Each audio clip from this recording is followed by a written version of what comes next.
নমস্কার। আরও একটি নতুন ভিডিওয় আপনাদের স্বাগত জানাই। আমি শ্রী বিশ্বজিৎ। কর্কট রাশি কর্কট লগ্নের জাতকের জীবনে এপ্রিল মাসে কি কি চ্যালেঞ্জ আসতে চলেছে, কোন কোন কাজটি করা আপনাদের জন্য উপযুক্ত হবে এবং কী ধরনের কাজ করা থেকে নিজেকে বিরত রাখবেন, এই ভিডিওটির মাধ্যমে কমপ্লিট অ্যানালাইসিস করার চেষ্টা করব।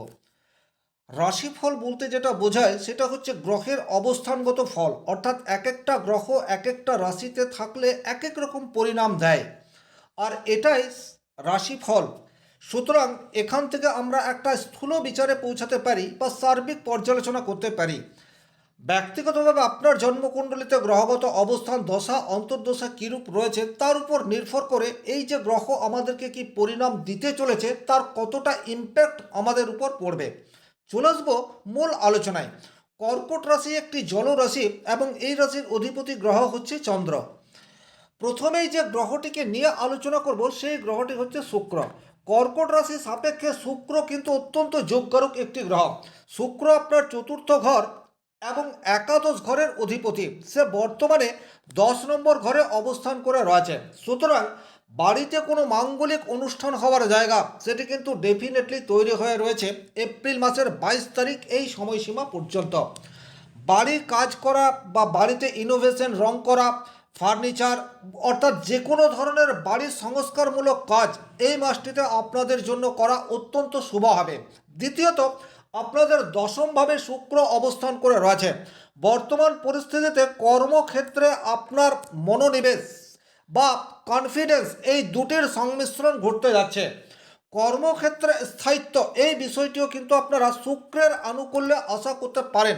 কর্মপ্রাপ্তির একটি যোগ সেটিও বলা যেতে পারে। বিশেষ করে আইটি সেক্টরে যারা কর্ম পাবার জন্য সচেষ্ট হয়ে রয়েছেন তারা কিন্তু এই মাসটিতে কর্মপ্রাপ্তির সম্ভাবনা সেটি তৈরি হয়ে রয়েছে। কাজের পরিবেশ সেটি কিন্তু বর্তমান সময়ে আপনাদের অনুকূলে থাকছে। এই জায়গাটি কিন্তু ভীষণ রকম গুরুত্বপূর্ণ। যারা সরকারি অথবা বেসরকারি প্রতিষ্ঠানে চাকরি করছেন এই মাসটিতে কিন্তু কাজ আপনাদের কথা শুনবে। আপনি নিজে যেমন অনেকটা অ্যাক্টিভ হয়ে আপনার দায়িত্ব পালন করার চেষ্টা করবেন, একই রকমভাবে আপনার কলিগদের সাথে সুসম্পর্ক এবং তারাও আপনাকে সাহায্যের হাত বাড়িয়ে দেবে। সুতরাং কর্মক্ষেত্রে এনজয়মেন্ট সেটা আপনারা এই মাসটিতে অনুভব করতে পারেন।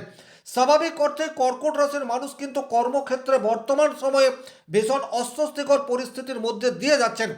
তাদের কিন্তু কিছুটা স্বস্তি এপ্রিল মাসের 22 তারিখ পর্যন্ত আসতে চলেছে এবং 22 তারিখের পর আপনাদের কাজের মূল্যায়ন সেটি কিন্তু হবে, কারণ শুক্র 22 এপ্রিলের পর আপনার রাশির একাদশ অর্থাৎ বৃষ রাশিতে প্রবেশ করবে। কর্কট রাশির সাপেক্ষে বৃষ রাশি হচ্ছে 11তম রাশি, আর শুক্র যখন একাদশভাবে অবস্থান করবে তখন কিন্তু তার পরিণাম দেওয়ার ক্ষমতা আরও অনেক বেশি বৃদ্ধি পাবে, এ বিষয়ে কোনোরূপ ডাউট নেই। কারণ বৃষ রাশি হচ্ছে শুক্রের নিজস্ব রাশি। যে সমস্ত কর্কট রাশির জাতক জাতিকারা বর্তমানে শুক্রের দশা বা অন্তর্দশার মধ্যে দিয়ে যাচ্ছেন, এপ্রিল মাসটি তাদের জন্য সুখকর পরিবেশ সৃষ্টি করবে, এ বিষয়ে কিন্তু কোনোরূপ ডাউট নেই। এরপর আমরা যে গ্রহটিকে নিয়ে আলোচনা করব সেই গ্রহটি হচ্ছে রবি। দেখুন, কর্কট রাশি সাপেক্ষে রবি কিন্তু অত্যন্ত যোগকারক একটি গ্রহ। সে দ্বিতীয় ঘরের অধিপতি। বর্তমানে কর্কট রাশি সাপেক্ষে 9 নম্বর ঘরে অবস্থান করে রয়েছে। তাহলে দ্বিতীয় ঘরে অর্থাৎ সিংহ রাশির ঘরে বর্তমানে কেতু অবস্থান করে রয়েছে। কেতু অবস্থান করার জন্য ফাইন্যান্সিয়ালি আপনারা একটা সংঘর্ষের মধ্যে দিয়ে বর্তমান পরিস্থিতিতে যাচ্ছেন। সেভিংস এই বিষয়টি আপনারা করতে পারছেন না। ফ্যামিলির পরস্পর মানুষের সাথে সুসম্পর্ক সেটাও ধরে রাখতে পারছেন না, কারণ যেহেতু দ্বিতীয় ঘরে কেতু অবস্থান করে রয়েছে পরস্পরের সাথে একটা ভুল বোঝাবুঝি, আপনাদের কনফিডেন্স লেভেল এটাকে কিছুটা হলেও হ্রাস করার চেষ্টা সেটি ডেফিনেটলি কেতুর জন্য হয়ে যাচ্ছে। বিশেষ করে যে সমস্ত কর্কট রাশি কর্কট লগ্নের মানুষের কেতুর দশা অন্তর্দশার মধ্যে দিয়ে যাচ্ছেন তাদের কিন্তু আর্থিক উত্থান পতন সেটি কন্টিনিউয়াস লেগেই চলেছে এবং পরস্পরের সাথে সম্পর্কের অবনতি সেটা কন্টিনিউয়াস হয়ে যাচ্ছে। কিন্তু যেহেতু রবিদেব এপ্রিলের 15 তারিখ পর্যন্ত আপনার রাশি সাপেক্ষে নবমভাবে অবস্থান করবে, সুতরাং এই জায়গায় কিছুটা পজিটিভ রেজাল্ট আনার চেষ্টা সেটি ডেফিনেটলি করবে। বর্তমানে আপনি অনেক বেশি অ্যাক্টিভ এই বিষয়টি হতে পারবেন। আপনার কনফিডেন্স লেভেল সেটিও কিন্তু ইনক্রিজ হয়ে থাকবে, এ বিষয়ে কিন্তু কোনোরূপ ডাউট নেই। একটা কথা খেয়াল রাখবেন, বাবার সাথে কোনো রকম আর্গুমেন্টে জড়িয়ে পড়া আপনাদের জন্য একেবারেই উপযুক্ত হবে না। দ্বিতীয়ত, আপনার অফিসের বসের সাথে কোনো রকম তর্কাতর্কিতে জড়িয়ে পড়লে কর্মক্ষেত্রে তার নেগেটিভ ইম্প্যাক্ট পড়তে পারে, এটা কিন্তু আপনাদেরকে বিশেষভাবে খেয়াল রাখতে হবে। আপনার উপর যে দায়িত্ব দেওয়া হয়েছে সেই দায়িত্বকে যথাযথ পালন করার চেষ্টা সেটি শুধুমাত্র করে চলুন। বাড়তি ওয়ার্কলোড এটি নেওয়া আপনাদের জন্য উপযুক্ত নয়। তবে 16 তারিখ থেকে রবি যখন আপনার দশমভাবে অবস্থান করবে তখন কিন্তু আপনার কাজের পরিবেশ অনেক বেশি ইনক্রিজ হবে। শুক্র সে অলরেডি 10th হাউসে অবস্থান করে রয়েছে এবং রবি সেও যখন মেষ রাশিতে পরম উচ্চ হয়ে অবস্থান করবে তখন কিন্তু কর্মক্ষেত্রে পজিটিভ রেজাল্ট সেটি ডেফিনেটলি আসবে। এবং 16 তারিখের পর থেকে অ্যাকচুয়ালি শুক্র এবং রবির পারফেক্ট কম্বিনেশনের জন্য আপনার কর্মক্ষেত্রে পজিটিভ ইম্প্যাক্ট সেটা ডেফিনেটলি আপনারা আশা করতে পারেন।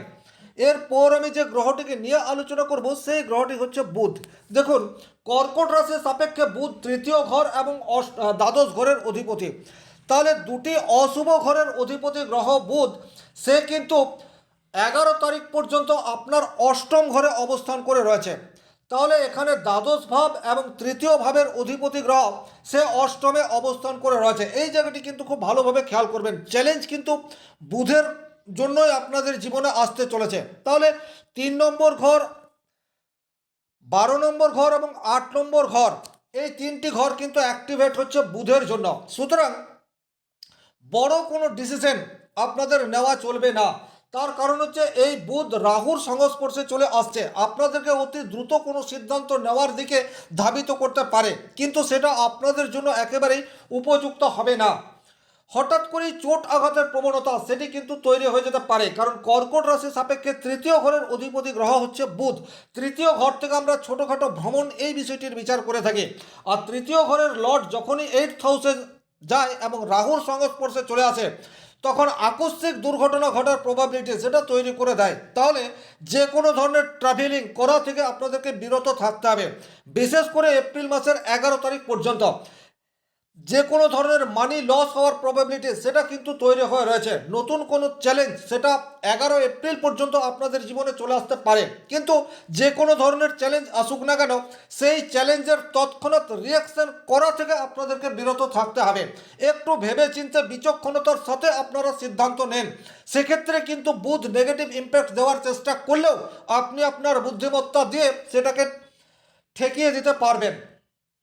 রাহুর সংস্পর্শে আসার জন্য হঠাৎ করে লটারি, শেয়ার মার্কেট, সাট্টা এই সমস্ত জায়গায় অর্থ লস হওয়ার প্রবাবিলিটি সেটা কিন্তু 11 এপ্রিল পর্যন্ত থাকছে। সুতরাং এই সময়সীমায় আর্থিক লেনদেন করা থেকে বিরত থাকুন। বর্তমান সময়ে যারা লোন নেওয়ার কথা চিন্তা ভাবনা করছেন তারা কিন্তু 11 এপ্রিল পর্যন্ত কোনো ধরনের লোন বা ঋণ গ্রহণ করবেন না। এই লোন বা ঋণ অদূর ভবিষ্যতে আপনার জীবনে কিন্তু অভিশাপ হয়ে চলে আসতে পারে। কিন্তু 11 এপ্রিলের পর বুধ যখন আপনার ভাগ্যস্থানে অবস্থান করবে তখন এর নেগেটিভ ইম্প্যাক্ট দেওয়ার ক্ষমতা সেটি অনেক বেশি ইনক্রিজ হয়ে যাবে। তার কারণ মীন রাশিতে বুধ সে নিচস্থ হয়ে যায়, আর এই বুধ শনি, মঙ্গল এবং রবি এই তিনটি গ্রহের সংস্পর্শে চলে আসছে। সুতরাং যে সমস্ত কর্কট রাশির জাতক জাতিকারা বুধের দশা অন্তর্দশার মধ্যে দিয়ে যাচ্ছেন তাদের জন্য কিন্তু এপ্রিল মাসটি অনেক বেশি চ্যালেঞ্জিং। বিভিন্ন দিক থেকে প্রতিবন্ধকতা তৈরি হয়ে আসতে পারে। সেক্ষেত্রে আপনারা কি করবেন? হলুদ পোশাকের ব্যবহার এটা আপনারা বাড়িয়ে দেবেন। লাল এবং কালো পোশাকের ব্যবহার এটা যতটা সম্ভব কম করবেন। গণেশজিকে দুর্বা অর্পণ করার চেষ্টা এটি আপনারা করতে পারেন। সেক্ষেত্রে কিন্তু নেগেটিভিটি কিছুটা হলেও হ্রাস পেতে পারে। এখানে আরও একটা কথা বলবো, যাদের জন্মকুণ্ডলিতে বুধ অত্যন্ত পাওয়ারফুল অবস্থায় রয়েছে এবং লগ্ন সেটিও অত্যন্ত পাওয়ারফুল হয়ে রয়েছে, তারা কিন্তু বিপরীত রাজযোগের কিছুটা রেজাল্ট সেটাও পেতে পারেন। এই যে বিপরীত রাজযোগের রেজাল্ট, বিপরীত রাজযোগ মানেই হচ্ছে একটা অভিশাপের পর আশীর্বাদ। সুতরাং একদম যে আপনারা আশাহত হয়ে পড়বেন তা কিন্তু নয়। তবে বুধের দশা অন্তর্দশার মধ্যে যারা রয়েছেন এপ্রিল মাসে তারা একটু সাবধানতা অবলম্বন করে চলবেন। অতিরিক্ত খরচ, মেডিকেল ইস্যু, চোট আঘাতের প্রবণতা সেটা কিন্তু বুধের প্রভাবে চলে আসতে পারে। এরপর আমরা যে গ্রহটিকে নিয়ে আলোচনা করব, কর্কট রাশি কর্কট লগ্নের জন্য মঙ্গল একটি রাজ্যকারী গ্রহ। সে পঞ্চম এবং দশম ঘরের অধিপতি। সে বর্তমান সময়ে আপনার ভাগ্যভাবে অবস্থান করে রয়েছে। সুতরাং আপনার ব্যক্তিগত জন্মকুণ্ডলিতে মঙ্গল যদি শুভভাবে রয়েছে, সেক্ষেত্রে যে কোনো ধরনের প্রতিবন্ধকতা আসুক না কেন, যে কোনো ধরনের চ্যালেঞ্জের সম্মুখীন আপনি হন না কেন, সেই চ্যালেঞ্জকে কাটিয়ে উঠে বিজয়ের হাসি এটা আপনি হাসতে পারবেন, এ বিষয়ে কিন্তু কোনোরূপ ডাউট নেই।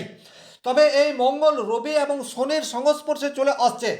অত্যন্ত দ্রুততার সাথে সিদ্ধান্ত নেওয়া থেকে আপনাদেরকে বিরত থাকতে হবে এবং নিজেই নিজের প্রবলেমের সমাধান করবেন, এই রাস্তায় আপনাদেরকে হাঁটতে হবে। তবে বিচক্ষণতা এবং একটু ধীরে চলো নীতি গ্রহণ করলে আপনার সমস্যাকে আপনি নিজেই কাটিয়ে উঠবেন, এই কনফিডেন্স লেভেল আপনার মধ্যে থাকার প্রয়োজনীয়তা থাকছে। তবে অতিরিক্ত দুঃসাহসী বা বেপরোয়া হয়ে কোনো সিদ্ধান্ত নিলে আখেরে আপনার ক্ষতি হতে পারে, এটা আপনাদেরকে মাথায় রাখতে হবে। নিজের ভাগ্য নিজেই তৈরি করবেন এই মাসটিতে, সেটাই কিন্তু মঙ্গল আপনাকে এই মাসে দিতে চাইছে। এরপর যে গ্রহটিকে নিয়ে আলোচনা করব, সেই গ্রহ হচ্ছে দেবগুরু বৃহস্পতি। কর্কট লগ্নের জন্য ষষ্ঠ ঘর এবং নবম ঘরের অধিপতি গ্রহ হচ্ছে বৃহস্পতি, যে আপনার 12 নম্বর ঘর অর্থাৎ মিথুন রাশিতে অবস্থান করে রয়েছে। যারা জন্মস্থান থেকে অনেক দূরে কর্ম করছেন, তাদের জন্য পজিটিভ রেজাল্ট ডেফিনেটলি আশা করতে পারেন। যারা বিদেশে পড়াশোনা করছেন, হায়ার স্টাডির জন্য যারা বিদেশে যাচ্ছেন অথবা যাবার জন্য প্রিপারেশন নিচ্ছেন, তাদের জন্য এপ্রিল মাসে বৃহস্পতির পজিটিভ রেজাল্ট সেটি আপনারা আশা করতে পারেন।